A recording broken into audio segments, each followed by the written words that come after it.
Okay, as a portfolio manager, here's some of the things that I look at during my day. Just know that this isn't financial advice. These are just my opinions. They're not fact checked or anything else. But I thought it might be interesting to see some of the things that's going on inside the narrative of my head. One of the things that's happening is that we saw a big sell off on the markets today, pretty broad. We're seeing both the NASDAQ, the Dow Jones, which are sort of opposites in terms of styles. One more, I would say, tech and growth, one more value based. Here you can see that the NASDAQ right now is down about 2%. It was actually down closer to 3% at one point. And I want to show you some of the other things. So again, 1.9% on the Dow, 1.94 on the S&P. What being the S&P 500 and the Dow being down, what it says is there's actually quite a bit of, uh, sort of blue chippy value names that are a little more established that are also selling off. One of the things to note here is that utilities, the safety trade, selling off a lot less. Transportation, definitely more cyclically oriented and growth oriented when it comes to indicators on the markets. That's having a big impact. If I go on here and I just sort of rank this by percent change, it's consumer discretionary. So this is an economic sell off here. If people are saying, well, I don't need to buy these items like in consumer staples, which is up here, barely being sold off. This is more luxury optional items to spend. That's an indication that there are some economic concerns. Materials, again, economic concerns, less demand. Financial services, yes, once again, credit concerns. You're faced with higher unemployment. Those are the type of things that will tend to sell off. Energy, less need for it. Energy is an interesting one, especially considering because of the geopolitical risk that's happening right now. Also, that with the geopolitical risk that's happening, it has been up. So this might be a time to pull back as well. That it's happening. Technology, communication services. Those are the more FANG type stocks, and I'm surprised that's actually not off at a greater percentage. So want to just move over. We can take a look at the bond side as well, see how the yield curve is moving along. And what you'll notice here is if you look at the change, you're seeing bigger changes in sort of the shorter term here, which would indicate that there's a more likelihood of 1 to 2 year decreases of interest rates that are maybe a little bit bigger than was priced into the market in the 1, 2, and 3 year. And then you can see it drops off after 5 and less. So what that is actually a normalizing of the yield curve. We were inverted for quite a while, and now the yield curve seems to be normalizing under this current change. So that could be a good thing. And interest rates in Canada, we're seeing some changes here, not as steep as the ones in the US. Again, more economic data coming in out of the US than it is Canada. But this is something more people might be interested in terms of mortgage rates. And let's just take a quick look when people are looking at mortgage rates. What we're seeing is this is 1 year, and heading into this is end of April, beginning of May. You're seeing that interest rates sort of peaked out here for the bit, and then they've been on a downward trend since then. Something definitely to keep a look into. One of the other things, so I don't trust a lot of reporters. I look at journalism, fine. I'll look at the headlines, fine. But when it comes to opinions, I just don't care about most people's opinions. And it goes for life. I take the responsibility and the accountability to make my own opinion. And so what I'm looking for is the data, and I want to know what the data looks like. So here, seeing non-farm payrolls. This was a big one that hit the headlines. A lot of people were talking about this. If you go into it, take a look at it here. 114,000 jobs was created. Now, what were they expecting, right? So here they were actual previous consensus was 175,000.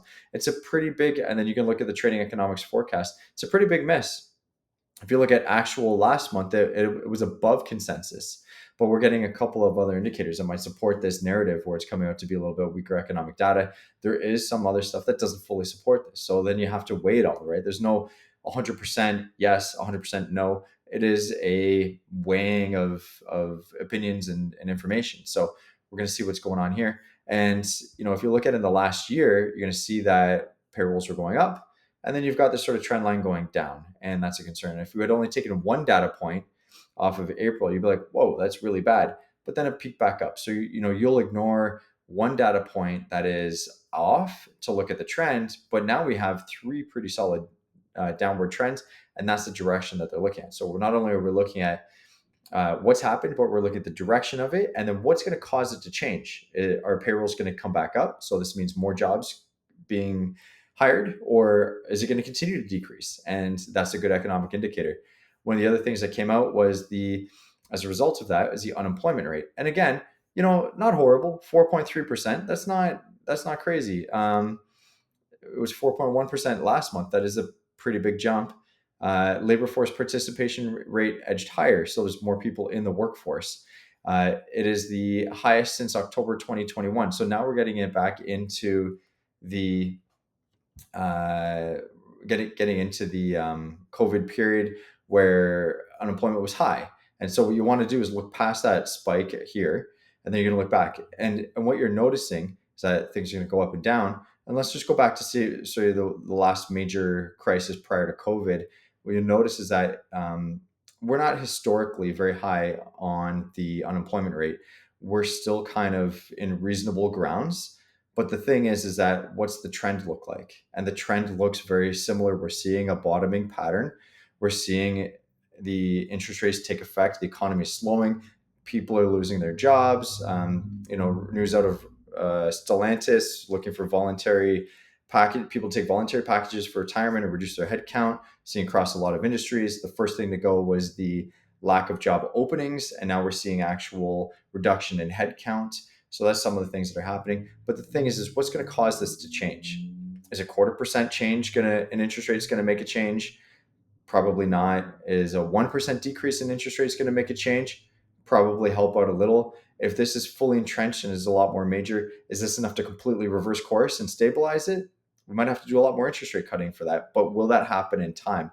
And that's the question to ask, right? So we just look at trends, what's happening, and now we're in an upward trend. If we go over to total vehicle sales, interesting thing happened is that vehicle sales went up. We know prices for vehicles went up.